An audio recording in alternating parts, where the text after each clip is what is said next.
Pessoal, boa tarde. Desculpa o atraso, foram problemas técnicos nossos. Hoje a gente vai assistir a apresentação da revisão da Andressa sobre evidências sobre a equipe multidisciplinar. Obrigada, Andressa. Gente, mais uma vez, desculpa o atraso, foi culpa minha. Bom, eu sou a Andressa, eu sou R1 de Medicina e hoje eu vou apresentar a revisão sobre evidências de equipe multidisciplinar. Em primeiro lugar, assim, o que eu lembro muito da entrevista da prova de residência foi que a Ana perguntou para mim o que eu achava sobre a equipe multi. Acho que isso ficou muito na minha cabeça e desde aquele momento eu sabia que era uma coisa muito importante, principalmente para a profissão que eu estava escolhendo. E quando eu fiz esse tema, eu queria dar uma resposta um pouco melhor para ela. Eu acho que tomara que eu consiga fazer isso hoje. E tem muito essa questão, né? Eu acho que quanto menos a gente sabe, mais a gente acha que sabe alguma coisa. No fim das contas, me identifiquei que não sei nada. Bom, dentro da medicina, eu acho que a gente tem duas dificuldades muito grandes, né? De um lado, a gente tem a questão do crescimento vertiginoso do conhecimento, que é difícil a gente conseguir acompanhar isso sozinho. E até tem essa teoria de duplicação do conhecimento, que cada vez mais a gente vê que, desde 2020, o conhecimento duplica a cada 12 horas, sendo que antes de 1900 isso levava 100 anos para acontecer. Então, acho que isso é um desafio que a gente tem ficado cada vez mais evidente na nossa vida. E, de outro lado, a gente tem a complexidade do paciente, que ele não é só doença. Eles são valores, crenças, as vulnerabilidades, um contexto social, cultura, medo, insegurança. E tudo isso a gente tem que lidar muitas vezes, de maneira que a gente pode ficar meio perdido nisso sozinho. Eu acho que a equipe multi entra muito nesse sentido de ela trazer vários outros horizontes que às vezes sozinho a gente não consegue enxergar. Então tem a questão de a gente tem uma visão específica do que um paciente traz, as outras profissões trazem outras visões que juntos a gente consegue complementar e formar um contexto muito mais próximo da realidade. E acho que a conclusão dessa minha pesquisa foi que a gente não precisa carregar o mundo inteiro nas costas. Eu acho que se a gente dividir, a coisa fica mais leve e talvez flua com muito mais facilidade. Para a gente falar de equipe multiprofissional, então a gente tem que saber do que ela é composta, né? Então, primeiro, pela CNS, o que ela coloca como categorias de níveis profissionais, níveis superiores, são essas 14. Assistentes sociais, biólogos, biomédicos, profissionais de educação física, enfermeiros, farmacêuticos, fisioterapeutas, fonoaudiólogos, médicos veterinários, nutricionistas, odontólogos, psicólogos e terapeutas ocupacionais. Então, dentro de uma equipe, todas essas profissões elas podem caber dependendo do tipo de necessidade. E eu vou começar falando sobre um trabalho de revisão que foi feito daqui da USP, que é de uma enfermeira, a Marina Peduzzi. O que ela fala, então, que a equipe vem acrescentar? A ideia da equipe é superar essa fragmentação do conhecimento que a gente tem tido cada vez mais, visando realmente efetivar um cuidado integral. E essa discussão ela tem surgido com alguma importância desde os anos 50, mas a OMS reconheceu como realmente um fator que a gente precisava discutir em 1978. E só nos anos 2000, inclusive em 2010 eles publicaram isso, que eles começaram a ver a relevância de fato desse tema. E isso tem acontecido porque esses trabalhos eles mostram que a prática colaborativa interprofissional ela contribui para melhorar o acesso e a qualidade da atenção à saúde. Nesse artigo, ela fala muito sobre os instrumentos de trabalho da equipe.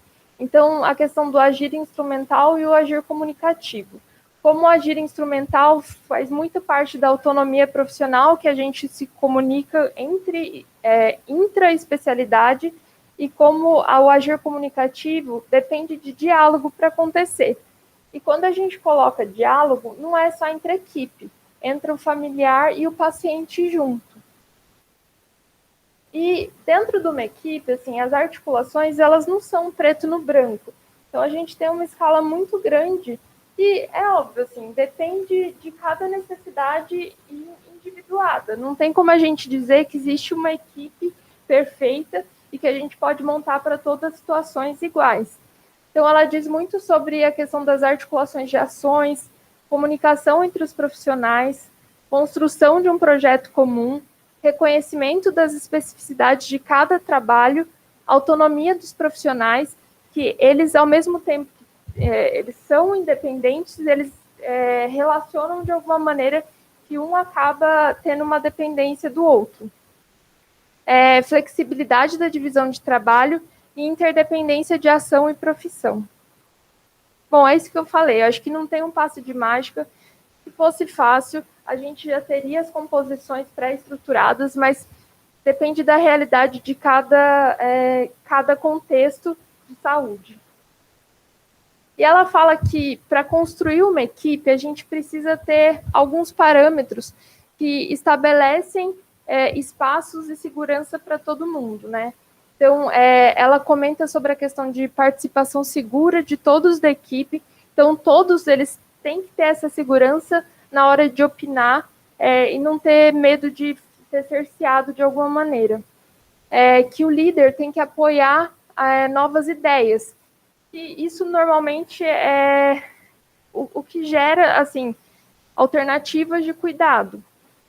Objetivos de equipe têm que ser claros e bem estabelecidos toda vez que tem uma reunião de equipe e cada um tem que ser orientado explicitamente para cada tarefa. A gente não pode ficar deixando uma névoa do que cada um vai fazer, que às vezes isso não surte efeito. E só voltando um pouco para aquele marco, que foi o marco da OMS, ele fala muito sobre a questão de como a gente tem que colocar isso na educação. Não começa quando a gente entra no mercado de trabalho e, de repente, a gente vira uma equipe que sabe funcionar. Isso tem que ser implementado de maneira que os profissionais já saiam com alguma visão disso. E isso traz melhoria de resultado de saúde. Uma coisa que eu achei muito interessante é que ele fez uma pesquisa com 396 participantes de 42 países diferentes. E essa pesquisa tinha o intuito de ver quem, dentre essas profissões, tinha contato dentro da faculdade sobre equipe interdisciplinar. E ele conseguiu ver que os enfermeiros eram os principais especialistas que tinham esse contato, seguido dos médicos. E mesmo quando a gente pensa que está em primeiro lugar, 16% é bem pouco.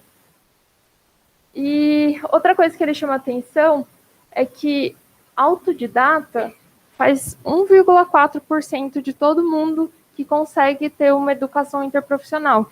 Então, mais uma vez, isso não é passivo. Isso tem que ser implementado nas educações de todos nós que vamos trabalhar depois. O segundo artigo de revisão que eu queria falar esse que foi publicado, se não me engano, foi em 2009.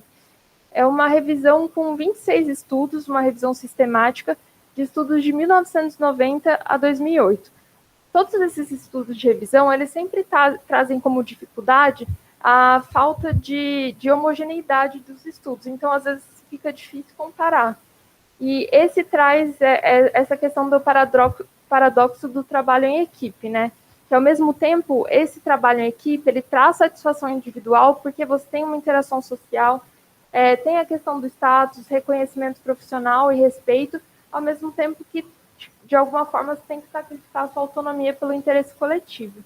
E o desfecho de todas essas revisões se mostrou favorável para a segurança do paciente e redução de erros médicos.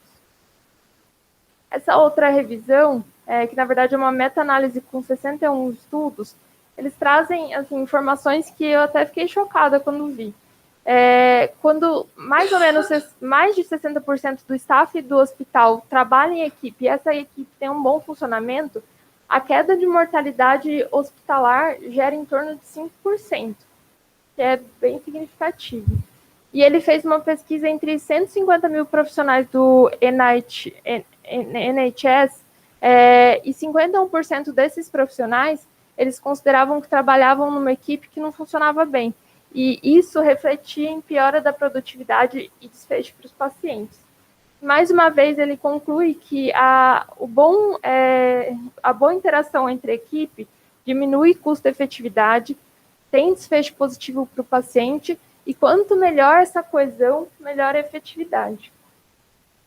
A Cochrane fez essa revisão, que é um pouco mais recente, com um N de 6.540 participantes, e ela colocou como desfecho para o paciente medida de eficiência e comportamento colaborativo. Assim, foram vários tipos de desfecho, e todos, apesar da baixa evidência, tinham desfecho positivo. Então, para segurança de mortalidade, morbidade, tempo de duração de doença, tempo de permanência hospitalar, medida de qualidade de vida, taxa de readmissão, aderência às práticas recomendadas. Então, tudo isso teve um desfecho positivo. E daí eu quis pegar é um capítulo de um livro que fala sobre equipe multiprofissional, que também traz esses vários desfechos. E daí uma coisa que ele trouxe que eu achei importante é que um grupo coeso é um fator protetor para doenças mentais do grupo, de cada indivíduo que o constitui. Então, assim, a gente sabe que a taxa de burnout entre os profissionais de saúde é muito grande. E ter uma relação boa com quem você trabalha faz diminuir esse risco de burnout. E além disso, assim, quanto maior satisfação dentro da equipe, maior estabilidade do grupo. Então, a chance de demissão dentro desses grupos é muito menor, de demissão. Além disso, em relação à satisfação do paciente, ele media como essa satisfação.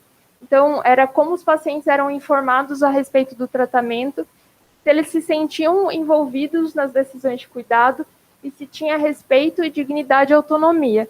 E os pacientes, quando tinha equipe multiprofissionais, que inclusive envolviam eles se sentiam muito mais respeitados e teve um desfecho positivo para esses pacientes. Outro dado que ele trouxe, que eu achei assim, bem relevante, é que, em termos de erros médicos, os Estados Unidos ele tem uma estimativa de 44 mil a 98 mil mortes por ano por conta de erros médicos. Isso seria a 8ª causa de morte.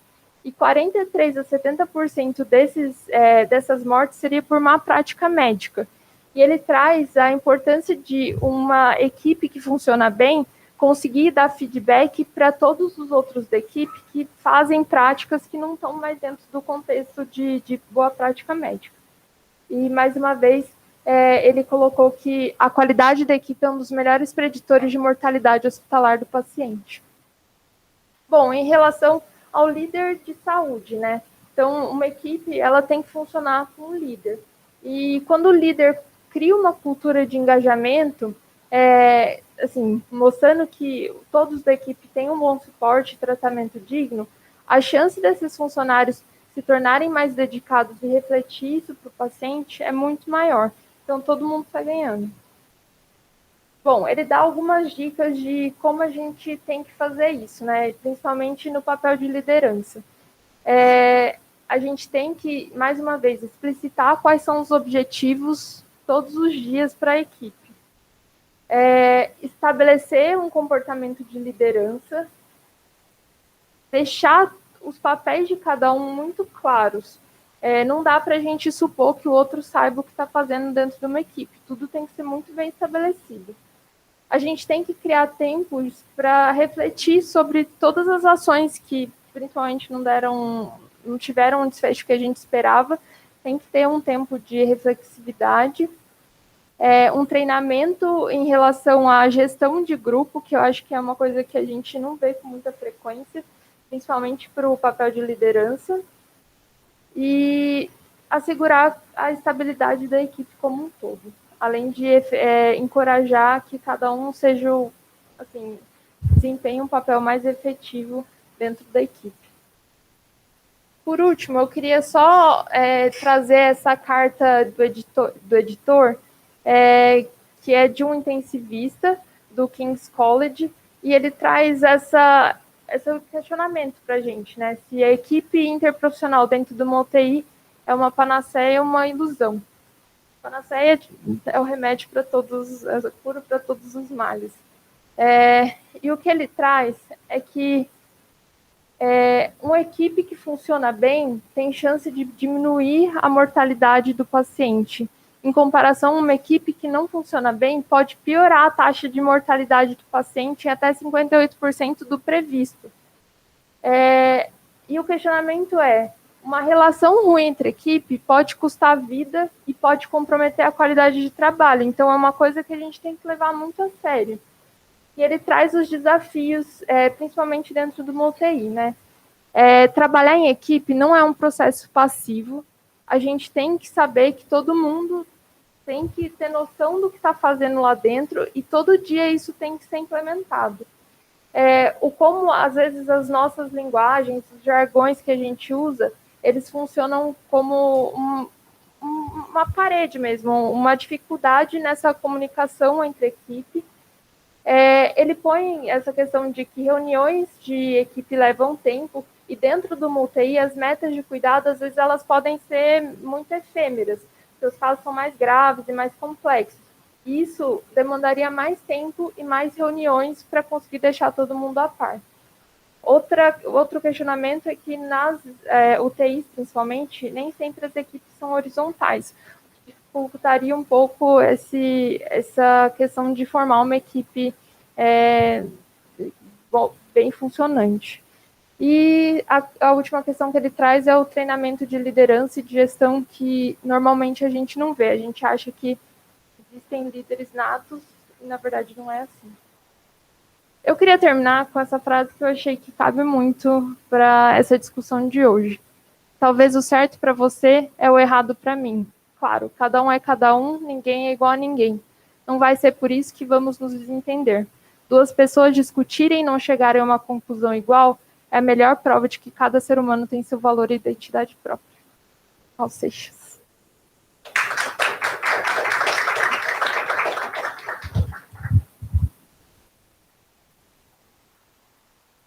Obrigada, Andresa.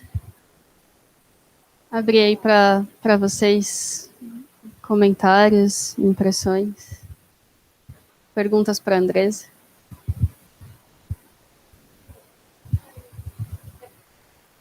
Andressa, parabéns, achei muito boa a revisão. É um tema que a gente vê todos os dias. Eu não sei, eu não me lembro se a gente já tinha tido alguma aula mais formal a respeito, assim, do ponto de vista de evidência. Acho que agrega bastante. Acho que nessa linha do que tu falou por último aí, de que eu fiquei tentando pensar na aula, assim, quais são as partes ruins de ter uma equipe multi, né? Porque parece, é muito bom, tem evidência que faz sentido. Eu estou na UCI agora, na UCI é um dos primeiros lugares que a gente tem a experiência de passar visita, todos os dias, assim, pelo menos em uma das quinzenas.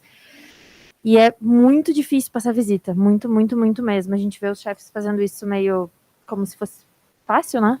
E é muito difícil. Principalmente porque a gente não está acostumado, tem gap de conhecimento, várias questões. E é chocante como a gente esquece de coisas que a gente sabe. E a equipe multi ajuda muito nisso, assim, de desinvadir ou de alguma, sei lá, alguma limitação em alguma das condutas que a gente dá, que é progredir dieta, mas talvez isso não faça tanto sentido. Então, faz muito sentido. E acho que a tua revisão nos prova muito isso. Eu fico me perguntando, que eu acho que é um dos desafios aqui do HC, é que a gente realmente não tem essa horizontalidade igual dentro de diferentes especialidades das equipes multi, né? Então, a gente é horizontal, a físio, de modo geral, é horizontal, a enfermagem raramente é horizontal. Isso, para mim, é sempre um pouco desafiador, porque não parece que a gente está na mesma página, sabe? Quando a gente passa a visita, a gente tem que retomar coisas que vários membros da equipe sabem, mas que a enfermagem talvez não esteja, enfim, uma limitação de como é a carga delas, enfim, deles, como funciona. Isso eu acho que é um dos grandes desafios, assim, eu não sei, na verdade não é uma pergunta, isso me angustia. Não sei se, enfim, se alguém tem alguma coisa a dizer sobre isso. Eu acho que é isso uma das coisas que eles mais trazem da dificuldade de formar uma equipe coesa, assim, de você não ter uma linearidade de equipe e você não ter uma horizontalidade dela. E é isso, às vezes demanda muito mais tempo do que demandaria se você tivesse uma equipe que estivesse lá todo dia. É um desafio. Ele não traz essas... Como resolver?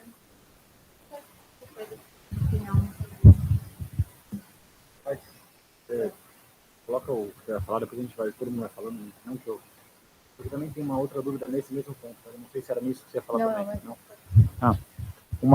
Seguindo nesse mesmo ponto, só antes, quando você me falou que você ia fazer essa aula, a minha expectativa era outra.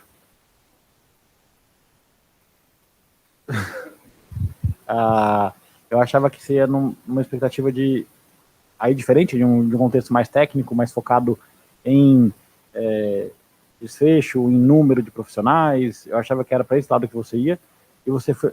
Não, e não tem... E você foi mais para um lado de uma formação de uma equipe, e acho que essa sua aula, ela cabe numa UTI, ela cabe numa empresa, ela cabe em tudo, né? Numa ideia de empresa.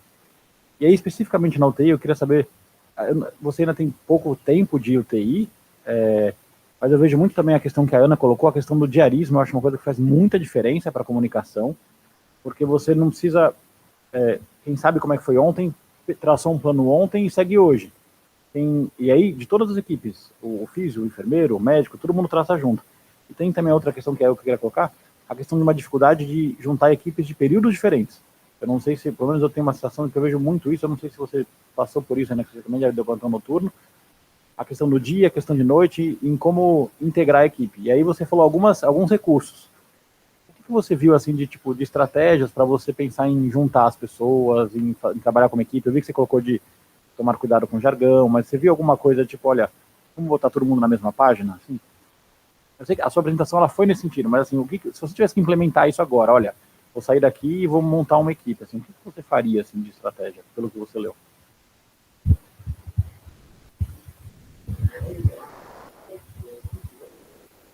O que eu acho que, assim, foi muito importante dessa apresentação para mim é saber que formação de equipe não é uma coisa passiva. Então, a gente tem que...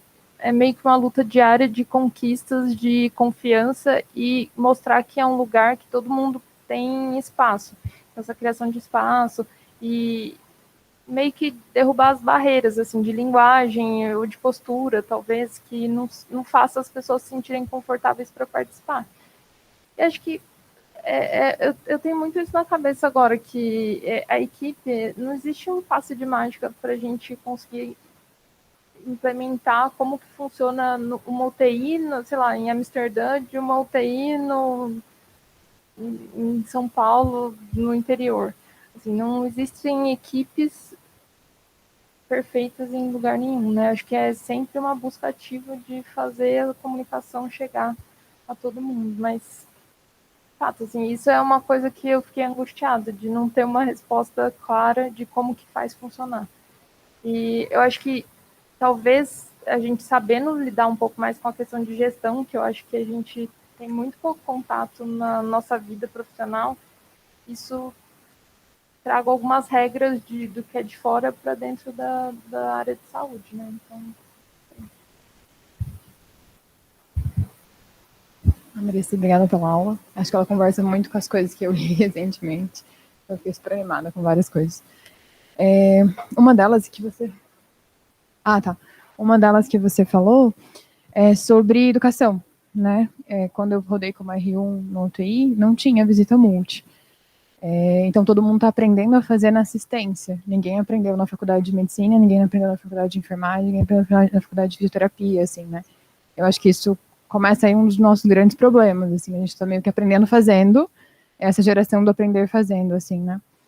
E uma das coisas das aulas que eu li, das coisas que eu li, igual a gente aprende semiologia, a gente lembrar da gente, estudante de medicina, aprendendo a passar um caso, alguém tinha que te ensinar e te falar, olha, é assim que passa um caso, quando você vai passar um caso para um chefe, quando você vai passar um caso... Acho que falta a gente poder sentar em grupo e saber como passa um caso, assim. Acho que uma das falas que mais me marcaram na nossa última discussão foi alguém na enfermagem falando, a gente fala, mas próximo, né, outra pessoa, elas não se sentem validadas, assim. E eu, da sua aula que me pegou, um ponto que me pegou foi momento de reflexão, assim, porque a UTI, tirando os momentos de grande gravidade pontual, a gente fica muito tempo sem ter nada para fazer, né? Sentado, lendo coisas aleatórias, estudando, cada equipe no seu mundo, assim, Então a gente tem muita oportunidade de tempo de refletir algumas coisas, de tentar conversar sobre como as coisas se deram, ou erros de comunicação. A gente aproveita muito pouco, assim, sabe? Acho que a gente, assim, é porque é o paradoxo, né? Parece que o TI você não tem tempo para conversar, porque você tem que ser rápido, você tem que invadir, você tem que...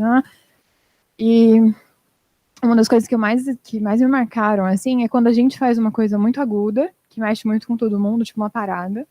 E nos cursos de ACLS, sempre tem aquele negócio de você ir no final e falar com as pessoas, olha, desculpa, você foi ríspido, eu falei rápido, não sei o quê, e conversar com as pessoas envolvidas, né, naquele cenário de parada e tudo mais, assim. Eu acho que é esse ensinamento da ACLS, da parada, é uma coisa que falta um pouco no nosso dia a dia, assim, sabe? Se você depois vai conversar com as pessoas depois que passaram a equipe, tem várias questões que ficaram meio mal resolvidas, assim. E eu acho que a gente não aprendeu ainda, a gente não conversou em grupo em como fazer, assim. A gente nem parou para perguntar para elas se a forma que a gente faz, de alguém passar o caso, o médico passar, a enfermagem passar, a gente tem vários modelos. Eu trabalho no hospital fora que a enfermagem passa o caso, que é um outro modelo, então elas começam falando, elas passam o caso.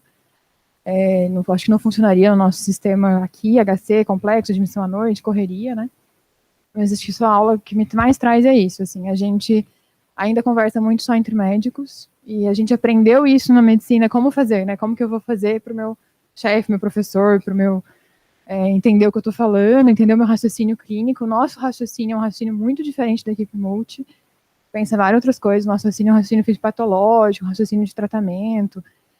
Assim, para mim existe um gap muito grande em quase tudo, assim, que a gente faz, sabe? Então, obrigada pela aula, você me ajudou a lembrar da importância disso todos os dias. Assim. Eu pulei a fila, a Paula e o Paulo estão na minha frente para falar, mas é que é algo na mesma linha do que a Nara tá falando, assim. Às vezes eu tenho a impressão de que a gente agora tenta conter danos nesse estágio de formação, e acho que tem que conter mesmo, de aprender fazendo.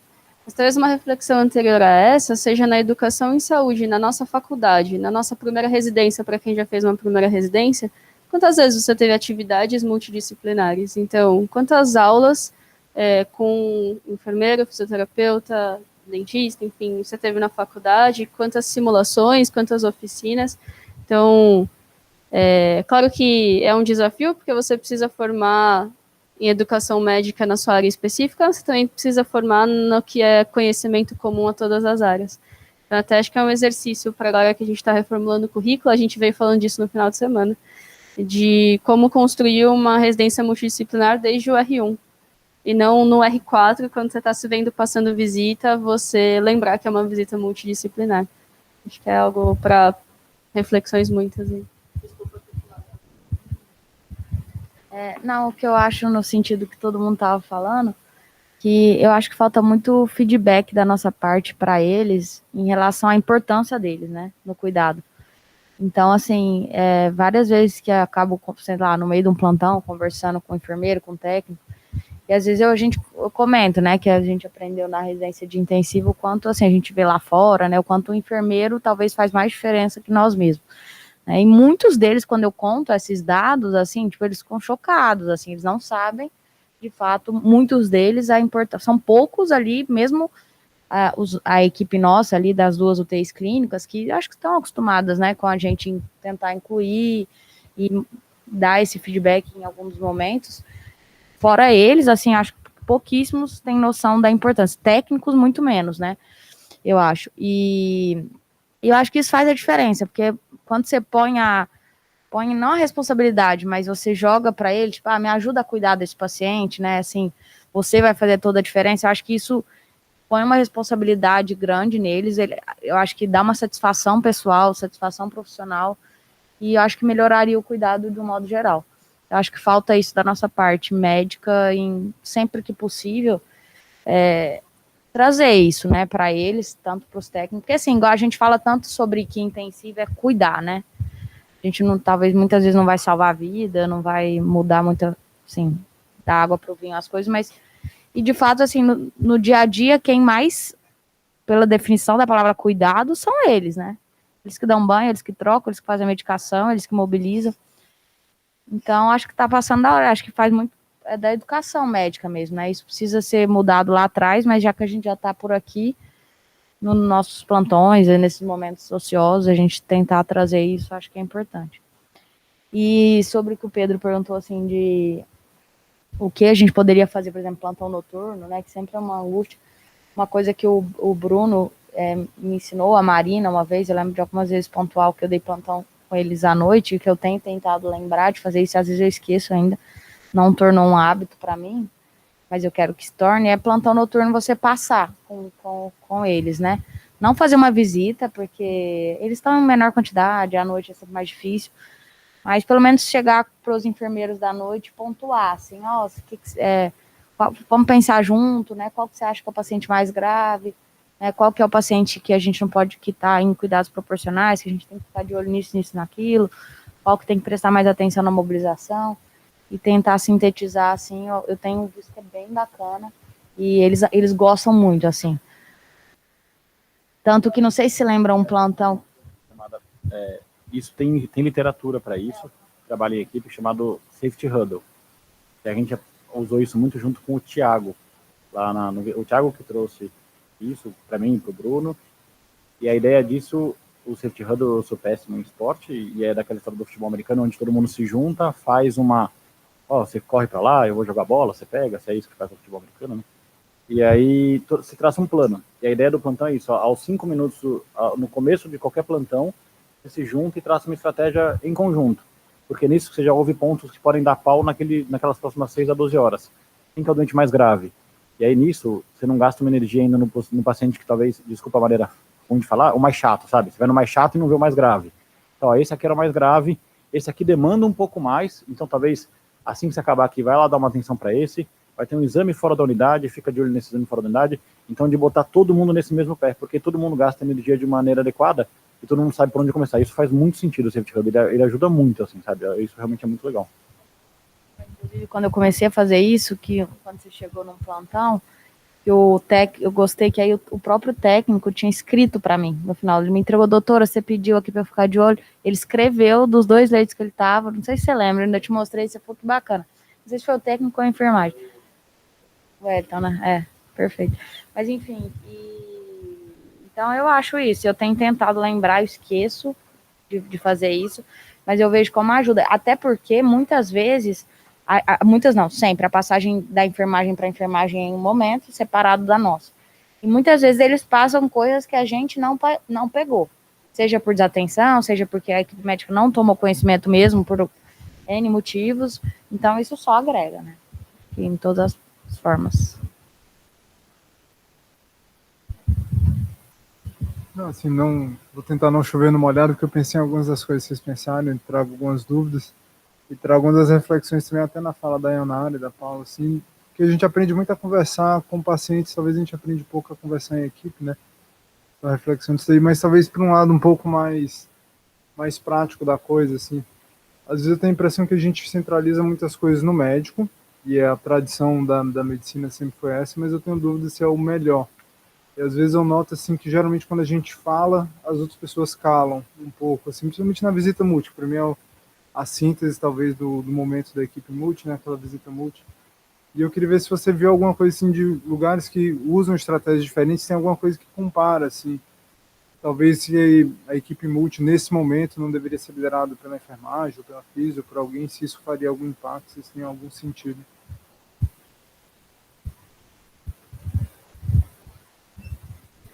Eu li um dado que, assim, eu até fiquei meio surpresa, que eles falam que só 1/3 das equipes são liderados por médicos. Não, assim, eu tinha a impressão que era quase que 100% das vezes. Mas, teoricamente, é quem se sentir mais capacitado, quem for mais capacitado para liderar. Eu acho que o que muda, talvez, seja o quão boa vai ser uma equipe, não quem está liderando. Então, acho que eu não vi, assim, desfecho, se uma enfermeira liderasse, uma fisioterapeuta... Até tem grupos que eles colocam uma pessoa que é totalmente de fora, que nem tem a ver com a área de saúde, tem a ver com a área de gestão, para liderar uma equipe e passar as visitas com a equipe, tendo feedbacks. Assim, eu acho que é a pessoa que se sente mais capacitada e talvez seja mais capacitada para liderar uma equipe. Tal que a Nara falou, que a gente trabalha, no qual a enfermeira passa a visita, né? Começa com uma facilidade que eles trocam de plantão 1 hora antes. Então, eles chegam, a função da enfermagem é já chegar, examinar rapidamente os doentes, eles estão orientados a examinar mesmo, pegar todos os exames e os controles e esperar, aí, enfim, aí começa a visita. Então, ela passa o caso, ela faz o resumo do caso, passa os controles, os exames e como que o paciente está naquele dia. Isso, tipo, eu achei incrível quando eu comecei a viver isso, porque ela se sente realmente a responsável, ela seria, eu acho que a líder nessa situação aí da visita, e é muito interessante, porque, de novo, eles que estão ali o tempo todo, é óbvio que a gente também tá, mas eles que estão, então, assim, aí o que fica decidido naquela visita é ela que anota, assim, óbvio que eu também estou anotando como médica que está pegando o plantão, mas, por exemplo, se o diarista fala assim, repete uma gaso às 2 da tarde, aí, sei lá, vai entrar um clistera às 18, não sei o quê. Aí vamos supor que você esquece. 2 horas antes ela já chega para você e fala, você tá lembrando do clistera, doutora, para você prescrever? Então, assim, ela se sente, você passar um pouco a responsabilidade para alguém que é tão importante, a gente tá cansado de saber que eu acho que é muito interessante, mas realmente eu acho que fica quase impossível de fazer isso aqui no HC, mas eu vejo que é muito positivo, né? Não sei o que vocês pensam também.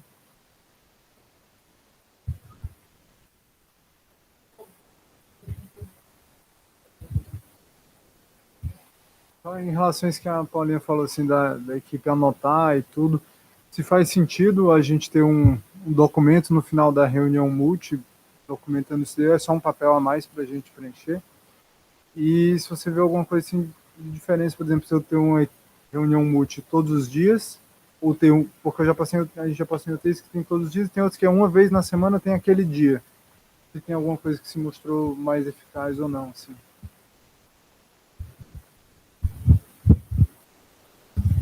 Essas revisões, assim, elas compararam vários modos de equipe multi. Tinha umas que era fazer uma visita por videochamada uma vez por mês. Tinha lugar que era visita diária, tinha umas que era preencher checklist. Assim, nenhuma teve desfecho desfavorável, mas nenhuma teve evidência forte de que mudou, de fato, alguma coisa em relação à outra, assim, que uma era superior à outra. O que ele coloca é o que cabe dentro da sua realidade. Justamente acho que você partir de um pressuposto que a realidade é muito fora da sua, assim, que assim, você espera que tem que ser um negócio perfeito, às vezes tem um gap tão grande entre a sua realidade que você não implementa nada. Então, é o que é possível.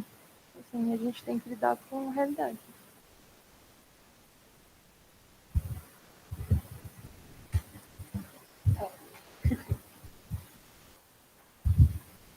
Eu tive algumas experiências com equipe multi e na tentativa, na verdade, de tentar melhorar a relação entre a equipe dos setores onde eu passei em algum momento eventual. Às vezes muito empírico, porque acho que eu não tinha noção do que era, que existia de fato alguém preocupado com isso, no trabalho, alguém que olhasse para esse lado, e por estar muito no começo mesmo da minha carreira, né? Mas quando eu estava no internato, acho que a primeira vez que eu vi de fato alguma coisa acontecer entre equipe multi foi quando eu saí, fui fazer um intercâmbio na Espanha, e lá eles tinham uma reunião multi, e eu não entendi, no início eu não entendi por que a gente tinha uma reunião multi, porque eu nunca tinha visto isso. E depois que eu comecei a ver, assim, aquilo fez tanto sentido na minha cabeça que eu me perguntei por que raios eu nunca tinha visto isso, porque isso não acontecia de onde eu vinha. Ou pelo menos que eu não via, né, isso acontecer. E uma das coisas que me chamou muita atenção era a autonomia que a enfermagem tinha, inclusive para mudar o que o médico propunha como tratamento, porque ela estava vendo coisas que a gente talvez não estivesse vendo, porque ela faz um cuidado mais próximo e de coisas que a gente não consegue, às vezes, ver ao mesmo tempo, né? Cada um nas suas dificuldades de acesso à informação sobre o paciente. E aí a comunicação dos detalhes do cuidado, né? Quando você tem a equipe multi trabalhando e bem conectada e que todo mundo sabe a importância do que está sendo dito ali, falado, e que que essa pessoa está sendo ouvida, isso mudava bastante ali o que podia ser feito pelo paciente e otimizar para ele.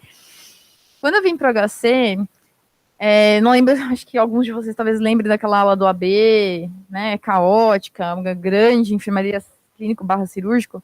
Então, era o contexto que tinha, né, um pedaço dos pacientes clínicos, outros cirúrgicos.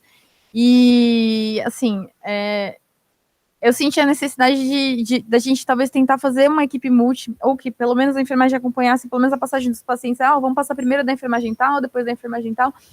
E eu fiz essa proposta para a chefia na época. E, assim, fui rechaçada lindamente.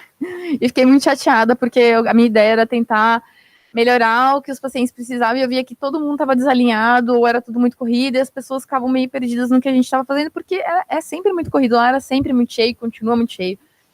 E eu lembro que eu fiquei bem frustrada, fiquei chateada, enfim, né, engoli seco e vida que segue. E aí, quando eu fui passar na UCI, né, acho que a gente sabe do ambiente também estressante, caótico, eu acho que é um dos ambientes mais barulhentos que a gente tem aqui, e isso faz com que as pessoas trabalhem num nível de estresse muito alto, né, diferente de outras alas do hospital, que inclusive são alas, às vezes, de maior urgência. E aí, quando houve a mudança, né, e aí tem agora, né, uma figura do diarista presente que colocou a equipe multi para fazer, né, a passagem do plantão junto, gente, assim, foi, para mim, cair, assim, numa outra dimensão de cuidado. E eu achei que, sabe, foi ver aquilo, tudo que eu via como importante ser trazido, na importância de cada um participar e dizer, tipo, desculpa, eu até me emociono, sabe, o que é importante para o paciente no cuidado, né, de cada um ter a sua participação, porque cada um tá ali, tá vendo, né, o que o paciente está precisando, né, e você poder ouvir o próximo dizer o que ele tá vendo, como que, ou o que você precisa e por que você precisa de alguma coisa para aquele paciente naquele momento, sabe, eu vim concretizar uma coisa legal. E depois eu tentei colocar no plantão noturno, né, pelo menos que isso continuasse sendo feito de alguma forma, de certa forma, mais rápida, porque a gente sabe que a noite, da mesma forma, sei lá, diminuído, né, mas assim, foi extrema dificuldade, assim, as pessoas que estavam sendo, né, convidadas a participar, elas não entendiam o que você estava fazendo, e tinha uma grande dificuldade de continuar, as equipes se repetem a cada 2 noites, né? Então, a equipe que estava hoje vai estar daqui a 2 dias de novo. E apesar de não, né, de não ser assim tão contínua, né, existe uma certa repetição de quem está lá. Então, de certa forma, não seria tão impossível você continuar fazendo esse trabalho. Mas é difícil, porque eu acho que a gente vem tão sedimentado dessa coisa do... a visita ali, a visita da enfermagem, é separada da visita do médico, e o resto nem tem voz nem para participar, nem para ouvir. Né? Então, acho que isso é muito ruim, isso que a gente está ainda patinando, isso seja em algumas UTIs ou em alguns setores. Então, quando a gente pede, venha, né, para trazer você para participar, que a gente quer ouvir você também, a gente acha que a sua opinião é importante para o cuidado desse paciente, as pessoas são arredias em vir e em expressar o que elas acham que deveria estar sendo melhorado ali, né? Ou porque acha que talvez ninguém vai me ouvir, ou eu sinto que ainda existe uma intimidação. E passando, né, mais recente, onde eu estou nesse momento, eu escutei várias vezes do tipo, a gente não é ouvido mesmo, ninguém tá nem aí para mim, tanto faz, né, eu não sou eu que falei mesmo, ponto. Então, assim, algumas queixas que eu escutei e falei, poxa, ainda continua a pessoa mesma acreditando que ela não está fazendo um trabalho, que ela não tem voz para participar, ou que ela não pode opinar. Então, acho que a gente ainda está um pouco devagar, né, mas acho que todos esses pontos aí fazem diferença no que você... Acho que tudo que vocês falaram pode melhorar.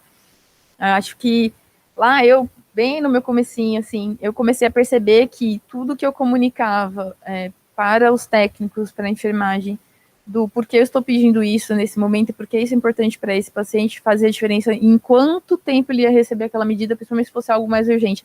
Então isso mudava muito, principalmente em relação com os técnicos também, que tinham dificuldade, às vezes, de chegar para você e conversar. Então, olha, quando você for fazer isso, por favor, me chama para ver tal coisa, me diz o que você achou, qual foi a sua opinião da ferida lá, que talvez eu não vá conseguir ver, ou... Então, essa comunicação pequena, né, isso é por isso, por causa de importante por isso, eu achei que mudou o que a gente conseguia fazer pelo paciente, às vezes num lugar com pouco recurso.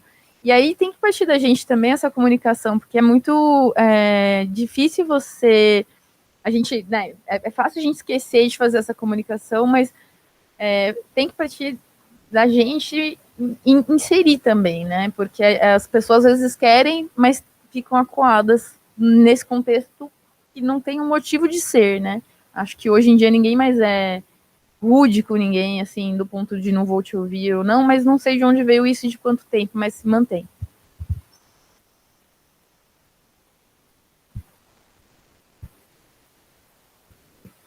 Bom, primeiro, queria elogiar a sua apresentação, foi muito boa. Acho que é uma reflexão muito importante, mas de fato, assim como o Paulo, eu também senti um pouquinho de falta do formato da equipe multi, como seriam as visitas e tudo mais, mas pelo que você falou, parece que as evidências não são tão fortes, então talvez não fosse oportuno apresentar isso de forma mais evidente. Mas queria chamar a atenção para algo que a gente falou aqui muitas vezes, com relação à tomada de decisão. Acho que a comunicação é importante, mas a gente precisa compartilhar algumas decisões, de fato. Ter isso em mente. Então, não é incomum, aqui no HC, inclusive, a gente vê, eu pelo menos vi diversas vezes, a enfermagem extremamente insatisfeita com algumas condutas que a gente decide tomar, especialmente com pacientes complexos, gerando diversos problemas de relacionamento com o médico, principalmente. Então, para a equipe multi, especialmente para a enfermagem, quando os casos são complexos, algumas decisões mais difíceis, eles ficam insatisfeitos e isso, assim, certamente, eu não sei de que forma os estudos mostraram, mas certamente vai impactar na qualidade da assistência do paciente. Então, você pode ter todo o conhecimento técnico do mundo, saber tudo de fisiopatologia, mas se você não compartilha a decisão, não explica de fato por que aquela conduta é mais adequada ou não, e não especifica metas com a equipe, todo o seu conhecimento não vai valer de nada, não vai ter benefício para o doente, né? Então, eu acho que, para além de simplesmente compartilhar, de fazer passagem de plantão, casos complexos deveriam, por rotina, chamar a nossa atenção à necessidade de compartilhar, sentar com a enfermagem, especialmente a enfermagem, sentar com o restante da equipe e compartilhar decisões. Então, é um ponto específico, assim, que talvez para o programa e para a realidade do intensivista de modo geral, a comunicação, e hoje a gente estava nos cuidados paliativos falando até sobre comunicação não agressiva, né? A gente precisa melhorar, precisa olhar para si e compartilhar, de fato, com a equipe o porquê que a gente está fazendo, por que essa conduta é melhor, e durante a visita também. Acho que não só obter o feedback, mas perguntar, e aí, o que vocês pensam, é isso mesmo? Tem de se policiar com relação a isso, porque senão não adianta saber tudo e não aplicar no teu benefício, claro, para o doente, especialmente porque a enfermagem está diretamente ligada ao cuidado ali, como o Paulo falou diversas vezes. Então fica essa reflexão, acho que para a gente. Eu ia comentar, na verdade, o Pedro falou sobre o safety, eu trabalho no hospital que precisa fazer de manhã e à noite. E uma coisa que me chamou a atenção é que não só ele é interessante para, enfim, definir algumas condutas, ver pendências e tal, mas para que a equipe se conheça. Isso é uma coisa que eu não tinha pensado, o quanto a gente chega num plantão e às vezes não sabe o nome do enfermeiro, o nome do físio, o nome das pessoas, eles também não sabem o nosso nome e a gente se comunica como ou enfermeiro, ou físio, ou médico, e acho que saber o nome da pessoa, chegar ali, mesmo que não seja alguém novo, então você reencontre, ou que seja alguém que você esteja conhecendo, já quebra uma barreira de você poder chamar pelo nome, enfim. Acho que organiza, de alguma certa forma, uma relação humana ali que predispõe a gente poder se comunicar melhor, uma coisa que é interessante.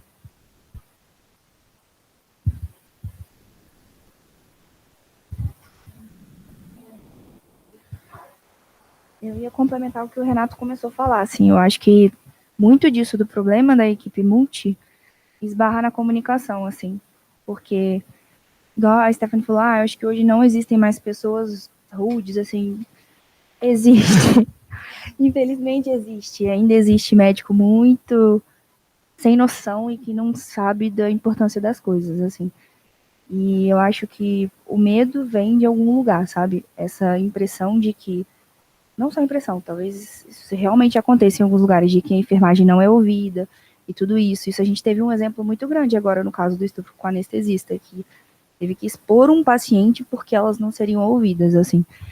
E eu acho que a gente acha que sabe se comunicar porque a gente fala, mas foi até o que o Daniel falou, eu acho que a partir do momento que a gente entende que a comunicação é como se fosse um procedimento, que a gente precisa treinar isso ativamente, que a gente precisa ter alguém que sabe como fazer uma comunicação efetiva, que faça os dois lados serem ouvidos, e serem não só ouvidos, mas entendidos, compreendidos e consigam trabalhar juntos, e a gente aprender isso supervisionado.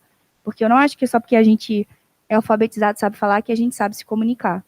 Então, isso precisa ser treinado, e muitas vezes a gente faz algumas coisas que a gente não interpreta como rude, mas que para outro profissional é completamente descabido, assim. Então, esse feedback precisa existir, de, tipo assim, do que você acha, do que a outra pessoa acha, do que você tá achando, mas eu acho que a comunicação, ela precisa ser treinada. E precisa ser treinada, não só a gente refletir, mas alguém que sabe mais que a gente, alguém que estudou isso, que a gente aprenda isso para melhorar a comunicação entre todo mundo do grupo, assim. E assim como eu acho que é liderança, assim. Algumas pessoas têm liderança nata, mas eu não acho que seja uma liderança nata. Eu acho que tem uma propensão a talvez ter mais facilidade disso, assim. Mas que também precisa ser treinado. Porque senão você acaba virando... Você deixa de ser um líder e passa a ser um chefe que caga na cabeça de todo mundo, assim.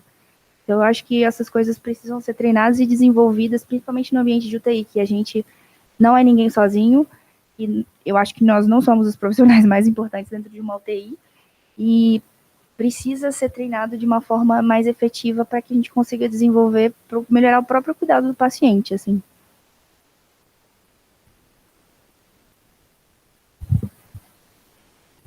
Eu achei que nessa linha de decisão, assim, óbvio que todos os dias a gente toma decisões difíceis, mas eu tenho percebido, eu tenho refletido bastante do que a gente costuma fazer, porque agora eu tô vivendo num ambiente bem diferente, que é o CI é um ambiente diferente.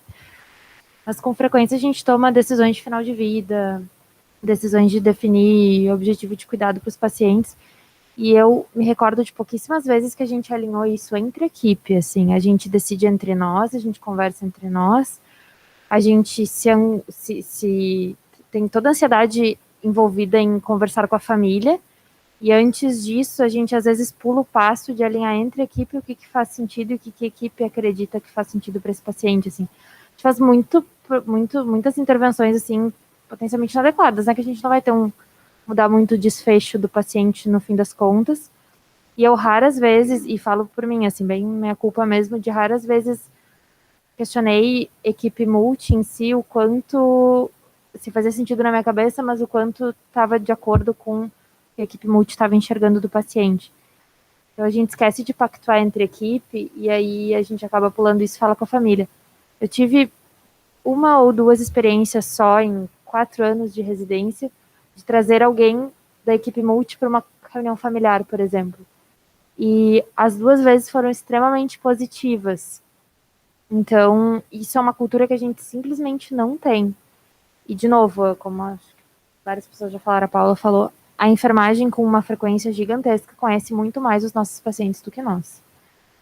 Então, acho que, de novo, assim, não são coisas provavelmente mensuráveis por estudo, não é uma coisa que talvez a gente vai ter uma evidência forte, mas certamente, pelo menos, eu tenho visto muito impacto, tanto de tirar o nosso peso, da gente conseguir trabalhar com mais tranquilidade, assim, mais conforto quando tá todo mundo na mesma página, todo mundo sabe o plano A, B e C para o paciente, e nunca passou por uma intercorrência e que daqui a pouco tu olhou e tava cada um correndo para um lado, assim, né? Então, nesse cenário, faz muito sentido que toda a equipe esteja bem alinhada, assim, né? E a gente criar um pouco mais essa cultura de trazer e de apropriar a equipe multi do cuidado, assim, faz sentido. Teve um trabalho que colocou as enfermeiras como responsáveis por dar as notícias familiares em vez do médico. E, assim, a ideia era que às vezes a gente usa jargões e, sei lá, começa a entrar num celeuma de doença, de nome, de coisa técnica que a família não entende nada. E muitas vezes a enfermeira tinha uma linguagem muito mais acessível e conseguia transparecer muito mais o cuidado do que a gente. Então, é uma coisa a se pensar, né? Especificamente, por exemplo, um dos medos da família, às vezes, é a gente parar de cuidar do paciente, né? E eles conhecerem a enfermeira, o técnico, que são as pessoas que diretamente trocam o paciente, dão banho no paciente, e entender e dar nome e rosto para essas pessoas ajuda, né, até a própria família, assim, pensando lá do outro lado, e esse paciente está sendo bem cuidado com carinho, assim, a gente às vezes não tenta assegurar isso com palavras, mas mostrar a equipe toda também faz sentido, né?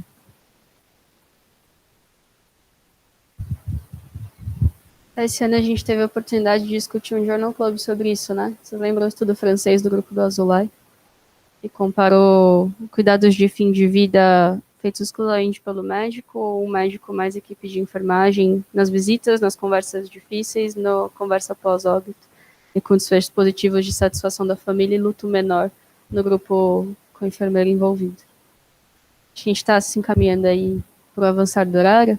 Se eu puder só sintetizar algumas coisas que me chamaram a atenção, acho que talvez sejam no sentido de empoderamento da equipe multidisciplinar, né? Que favorece o trabalho de todos, assim, os desfechos dos pacientes, e de a gente aprender a se comunicar e a dialogar. Que eu acho que é uma habilidade a ser adquirida e ela é muito técnica. E acho que na UCI eu tive uma experiência parecida com a sua, de repente, ver que tinha muita coisa que eu não sabia, assim. Então, sei lá, no começo, no R1, você aprende a evoluir por sistemas e a passar um caso. No começo do R3. Daí, no meio do R3, talvez você consiga tocar a parte exclusivamente médica de uma visita multidisciplinar. Quando você chega na UCI, você se vê tendo que passar uma visita multidisciplinar ouvindo a todo mundo, ao R1, ao enfermeiro, ao fisioterapeuta, às vezes ao nutricionista, enfim, isso é muito desafiador, e acho que tem um passo adiante que eu não consegui alcançar no meu estágio no R4, que é incluir o paciente e a família nesse diálogo, e que a gente tem um exemplo de liderança que consegue abraçar todos os envolvidos, né? E a Andressa apontou isso na apresentação dela também, de que além do trabalho intra-equipe e inter-equipe, tem o paciente e a família que precisam compor esse diálogo. Acho que obrigada, Andressa.